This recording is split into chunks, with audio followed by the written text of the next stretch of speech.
하나님 말씀 보십니다. 고린도전서 11장 27절에서 34절입니다. 27절에서 34절 교독하시겠습니다. 그러므로 누구든지 주의 떡이나 잔을 합당하지 않게 먹고 마시는 자는 주의 몸과 피에 대하여 죄를 짓는 것이니라. 사람이 자기를 살피고 그 후에야 이 떡을 먹고 이 잔을 마실지니 주의 몸을 분별하지 못하고 먹고 마시는 자는 자기의 죄를 먹고 마시는 것이니라. 그러므로 너희 중에 약한 자와 병든 자가 많고 잠자는 자도 적지 아니하니 우리가 우리를 살폈으면 판단을 받지 아니하려니와 우리가 판단을 받는 것은 주께 징계를 받는 것이니 이는 우리로 세상과 함께 정죄함을 받지 않게 하려 하심이라. 그런즉 내 형제들아 먹으러 모일 때 서로 기다리라.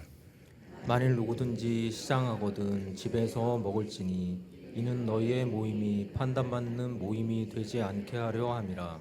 그 밖의 일들은 내가 언제든지 갈 때에 바로 잡으리라. 아멘. 주일 저녁 예배에 나오신 판교 성전과 가정에서 또 삶의 자리에서 함께 하고 계신 성도님을 환영합니다. 예배를 귀하게 여기시는 여러분께 주님의 은혜가 한 주간 온전히 주장하기를 소망합니다. 우리 인사 한번 나누십시다. 보배이십니다.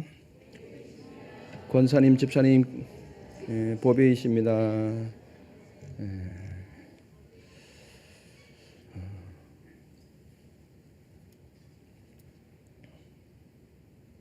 여러분 20년 전보다 아니 혹 10년 전보다 기다리는 것을 더 잘 하시나요?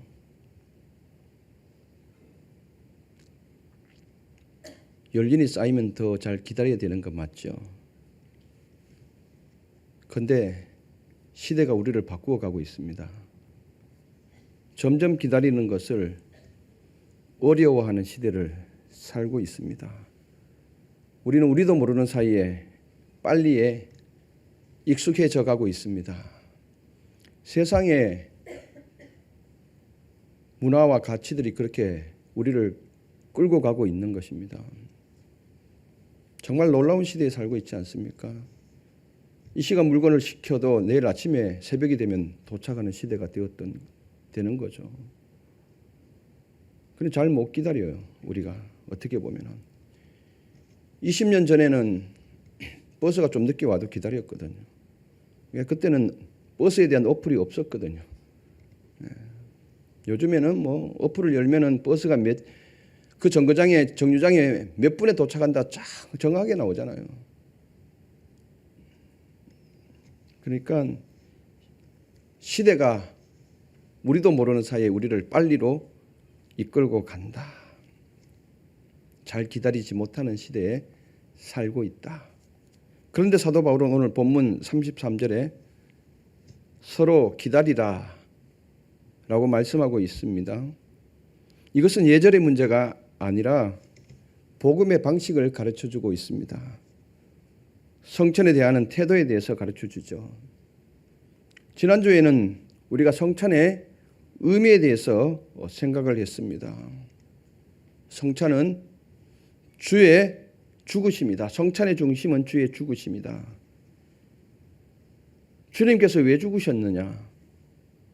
하나님과 인간을 화해시키기 위해서. 그리고 그 화해를 바탕으로 사람과 사람을 화해하기 위해서 예수님이 십자가에 죽으셨다. 성찬의 중심이 예수 그리스도의 죽으심이다. 오늘은 태도입니다. 성찬을 대하는 태도. 성찬은 예배 순서 중에 하나가 아닙니다. 교회의 전통을 이어가기 위한 의식만도 아닙니다. 성찬은 복음이 눈앞에 놓이는 자리입니다. 성찬 그 자체가 복음이라는 거죠. 그런데 오늘 본문을 읽으면 마음이 가볍지는 않습니다. 바울은 성찬을 잘못 받았을 때 아주 강한 말로 경고를 하고 났습니다.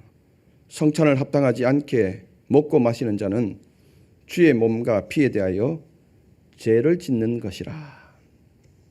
왜 이렇게까지 강하게 말하는 걸까요? 성찬을 가볍게 만드는 무리가 있기 때문입니다.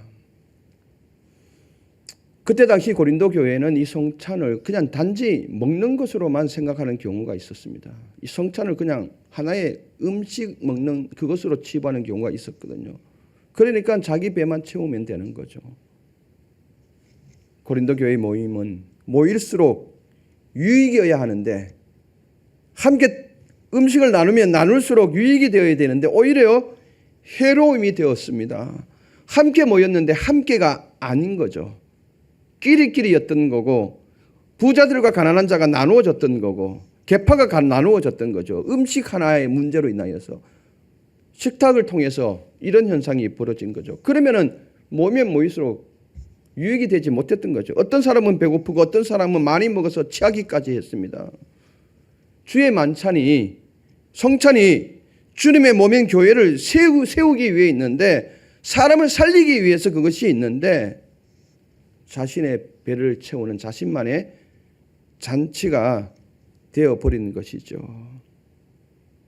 이 부분에 대해서 사도 바울이 지금 아주 강하게 질책을 하고 있습니다. 오늘 본문은 여기에 대해서 성찬을 대하는 태도, 이 부분에 대해서 말씀을 한번 따라가 보도록 하겠습니다. 27절 한번 보십시오. 그러므로 누구든지 주의 떡이나 잔을 합당하지 않게 먹고 마시는 자는 주의 몸과 피에 대하여 죄를 짓는 것이니라. 자, 우리가 실질적으로 성찬을 할 때 이 말씀을 성찬 집례자가 성찬이 돌아갈 때 이걸 봉독하잖아요. 아마 한 번쯤은 여러분들이 이 말씀이 신중하게 다가올 때도 있었을 겁니다. 정말 내가 이 성찬을 대할 때 내가 합당한가 합당하지 않는가, 이 부분에 대해서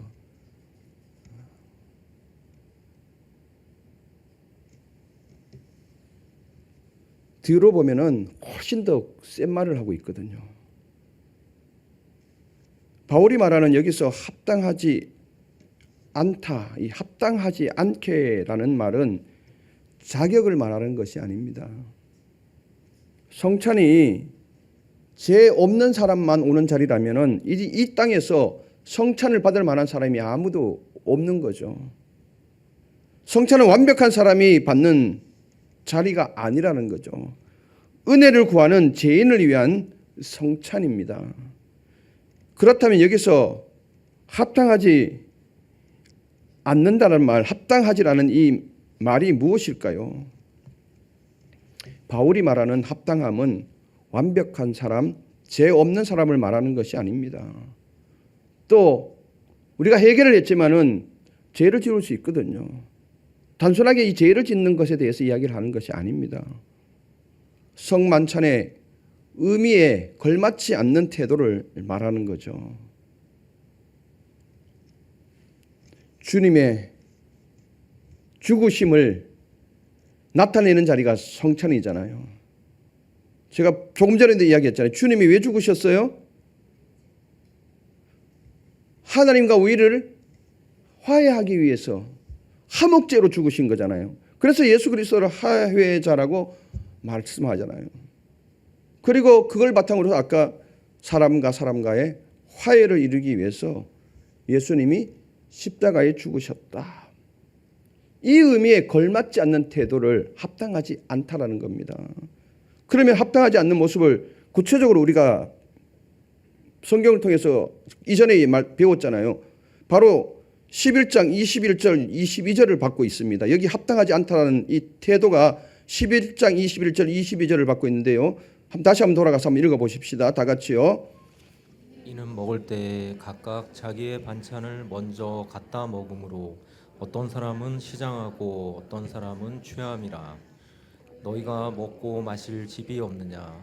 너희가 하나님의 교회를 업신여기고 빈궁한 자들을 부끄럽게 하느냐? 내가 너희에게 무슨 말을 하랴? 너희를 칭찬하랴? 이것으로 칭찬하지 않노라. 아멘. 기다리지 못하고 이기적으로 먼저 먹고 편을 나눠서 먹고, 그래서 상대를 부끄럽게 하고 수치심을 느끼게 하는 형제 자매를 너무나도 가볍게 여기면서 만찬에 참여하는 태도를 말하는 것입니다. 더욱이 주의 떡과 잔은 주님의 죽으심, 희생을 기억하는 자리 아닙니까? 주님이 왜 희생하였는지, 살리기 위해서 희생했는데 이것을 기념하는 자리에서 서로에게 부끄러움을 주고 나만 내 권리만 드러낸다면 주님의 몸과 피에 대하여 죄를 짓는 것이다라고 했습니다. 이 죄를 짓는다는 것은 주님의 죽으심을 모독하는 것이라는 겁니다. 모욕한다는 말입니다. 모독, 모욕 이렇게 한다면은 그러면 어떻게 해야 되는가? 성찬에 대하는 태도에 대해서 28절에 말씀하고 있죠. 28절 한번 읽어보십시다.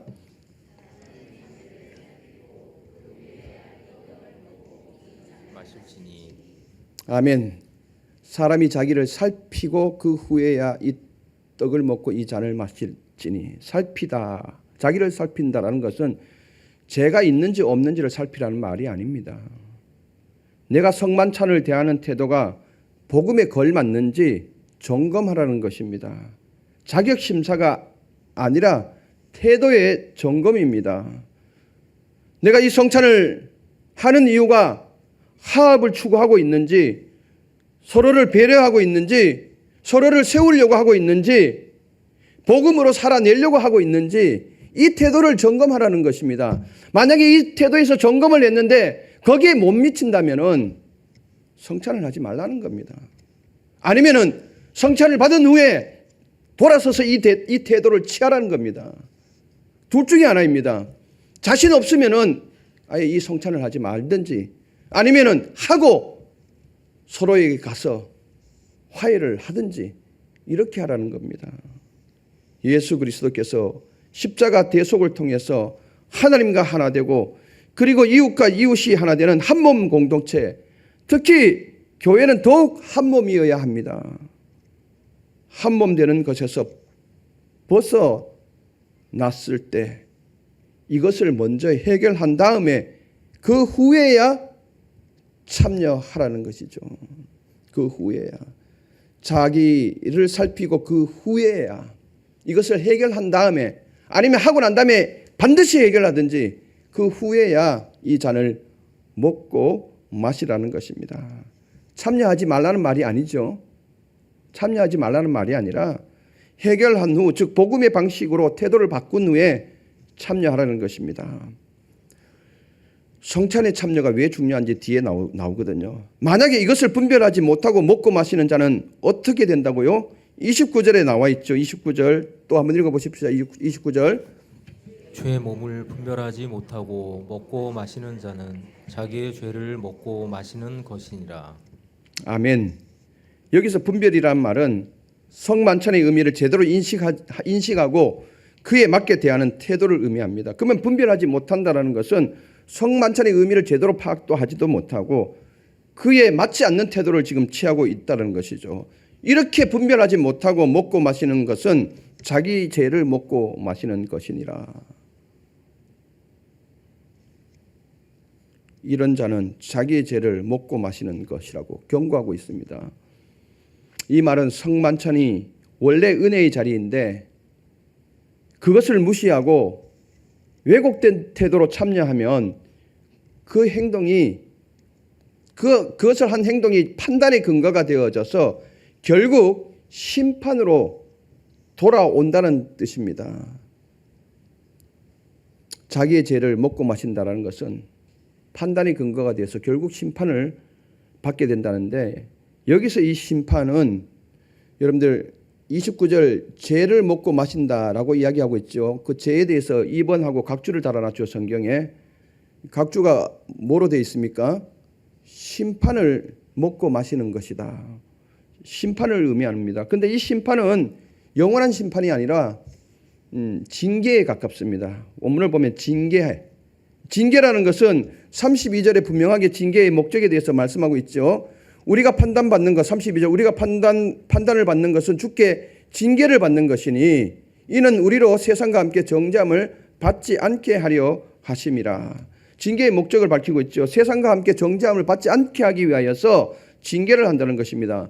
바르게 돌이키게 하기 위해서 징계를 한다는 것입니다. 그래서 여기서 중요한 점은 바르게 돌이키게 하는 데 목적이 있다는 겁니다. 징계의 목적이 있는 것이 아니라, 심판의 목적이 있는 것이 아니라, 여기서 바울의 큰 흐름은 심판보다 회복하는 데 목적이 있습니다. 회복시켜서 하나님의 은혜의 손길 쪽에 더 가까이 가도록 하는데 목적이 있다는 것입니다.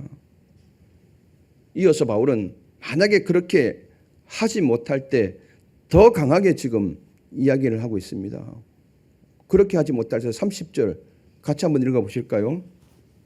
그러므로 너희 중에 약한 자와 병든 자가 많고 잠자는 자도 적지 아니하니.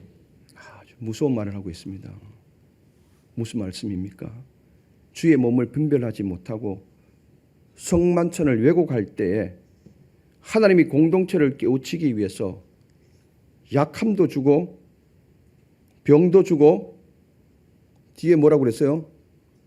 잠자는 자도 적지 아니한다. 잠자는 자라는 것은 죽음을 완곡어법을 사용해서 표현한 거예요. 약하게 하고 병도 주고 죽게 한다는 겁니다. 실질적인 이 언어 사용을 그렇게 했어요. 실제로 약하게 되고 병들어 죽기까지 한다는 겁니다. 성찬을 잘못되어 있을 때. 정말 무섭죠? 성찬을 가볍게 여기서 주의 죽으심을 가볍게 여기면, 즉 합당하지 않게 주의 몸을 분별 없이 먹고 마실 때 약해지고 병들게 되고 잠자는 자가 적지 않다. 엄중한 경고를 하고 있습니다. 그러면 이 말은 성찬을 하지 말라는 말인가요? 우리가 반대로 해석을 해야 됩니다. 반대로. 그러면은 우리를 잘 살펴서 정말 하합으로 가져가고 배려를 하고 교회를 세우는 쪽으로, 사람을 살리는 쪽으로 이 태도로 가져가서 성찬을 행할 때 그 성찬은 우리에게 어떻게 된다는 거예요? 강하게 한다는 거예요. 우리의 몸을 강하게 하고 병을 고치게 한다는 거예요. 영을 살리게 한다는 겁니다. 할렐루야. 정말 그런 현상이 일어나잖아요. 정말 성찬을 은혜로 대했을 때에 병고침의 역사가 강력하게 나타나는 거거든요. 정말 나타나거든요. 이것이 성찬으로 인한 직접적인 심판인지 단정할 수는 없습니다. 성서 해석자들의 해석이 분변합니다. 실질적으로 그렇게 그때 당시에는 고린도 교회가 실질적으로 그렇게 나타났다는 겁니다. 어떤 성서 해석학자들은, 또 어떤 성서 해석자들은 아니다. 강력하게 사도 바울이 마로 가잔 의미를 더 명확하게, 더 강력하게 증거하기 위해서 이 말을 썼다. 저는 앞쪽으로 더 가깝다고 생각합니다. 전자가 더 가깝다고 생각합니다. 여러분들은 어느 쪽을 더 가깝게 생각하셔요? 앞쪽이 좋습니까? 뒤쪽이 좋습니까? 실질적으로 앞쪽이 더 좋습니다.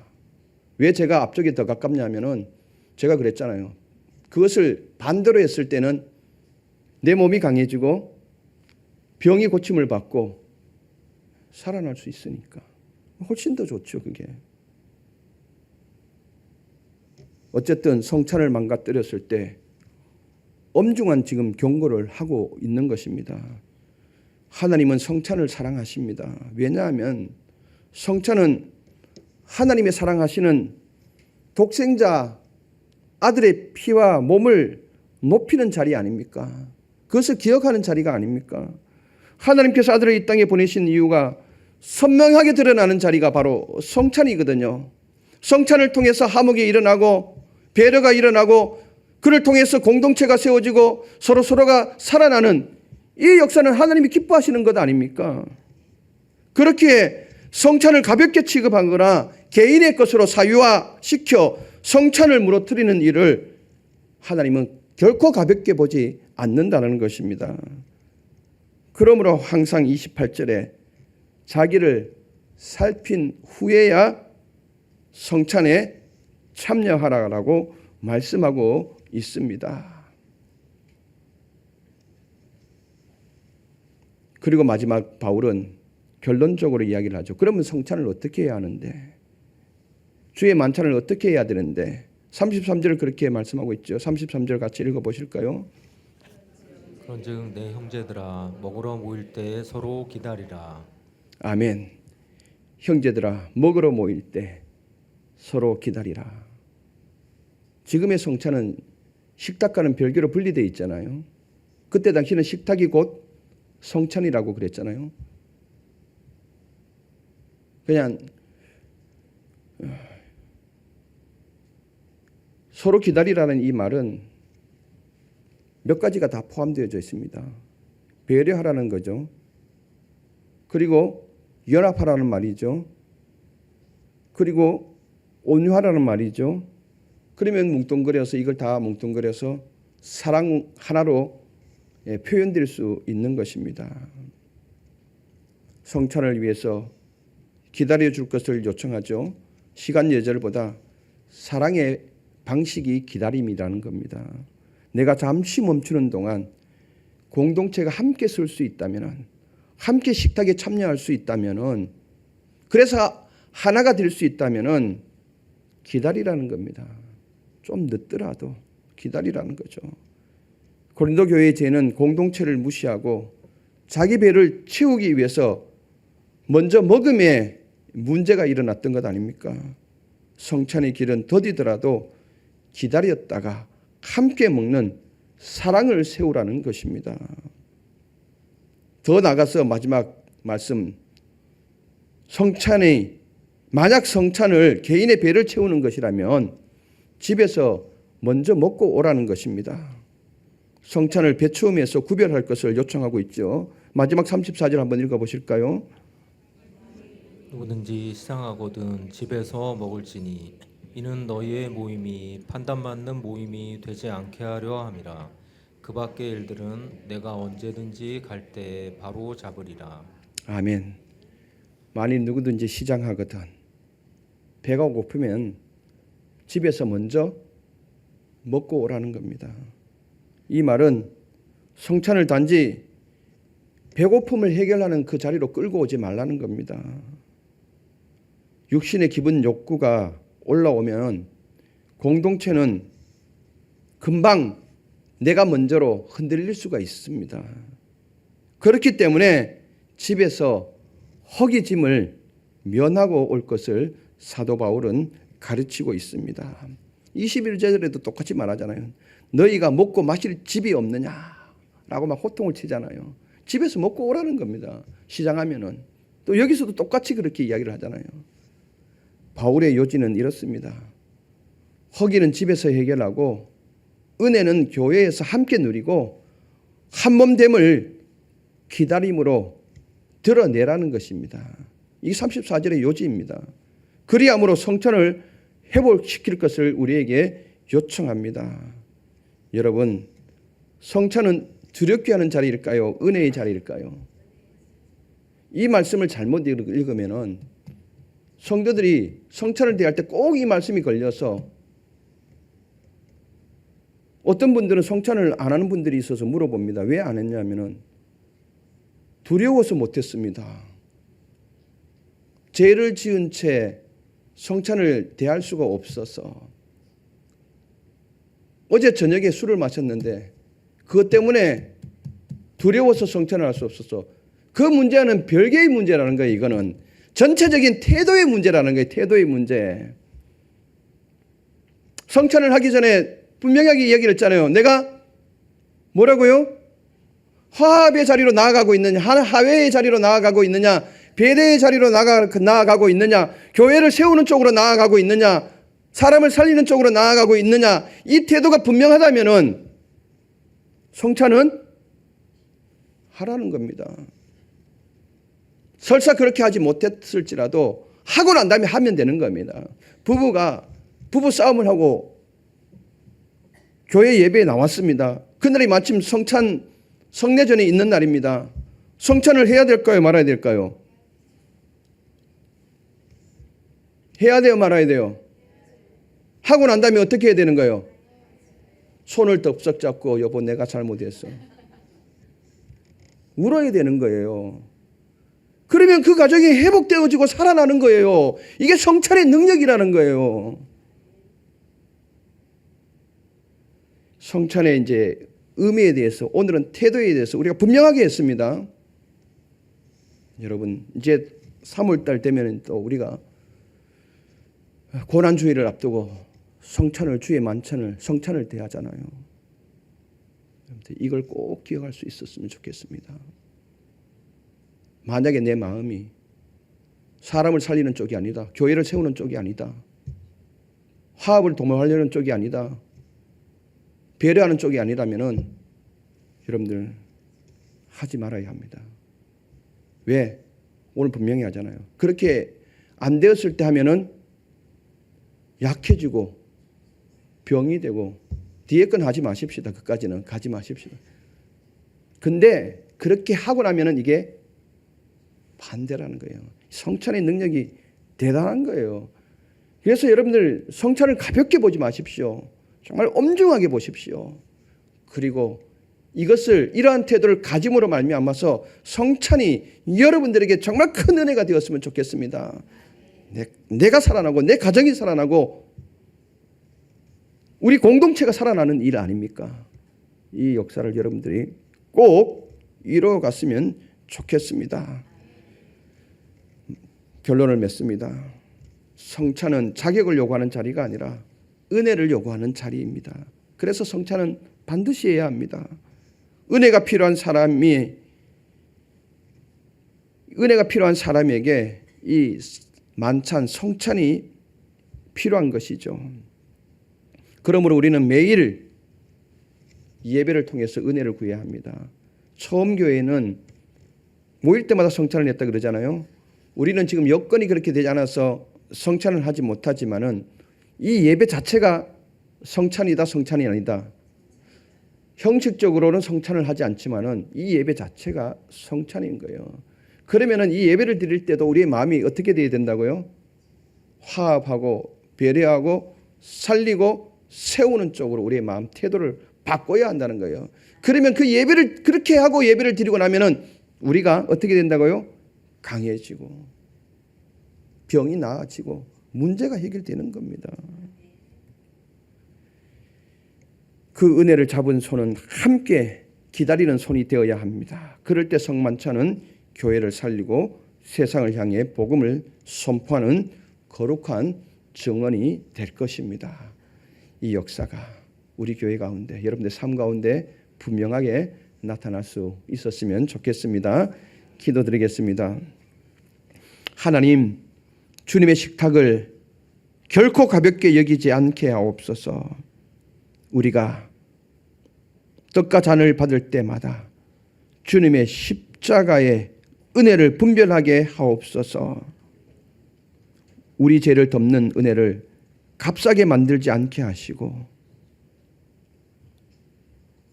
내 자신을 잘 살핀 다음에 주의 몸을 우리가 받을 때에 약했던 것이 강해지고 우리에게 있던 병들이 치료함을 받고 죽었던 영들이 살아나는 귀한 은혜가 있게 하옵소서. 우리의 예배 모임이 서로에게 유익이 되게 하시고 누군가를 부끄럽게 하는 말과 태도를 끊게 하시고 서로를 기다리라 하신 말씀에 꼭 순종하게 하옵소서. 주님의 몸된 교회를 사랑하게 하시고 연약한 지체를 세워주는 사랑을 우리 마음에 부어 주옵소서. 귀한 예물을 하나님께 올려드립니다. 받으시고 흠량하여 주셔서 드린 손길 가운데 이번 한 주간도 동행하시는 은혜가 분명하게 나타나게 하옵소서. 예수 그리스도 이름으로 기도드리옵나이다. 아멘.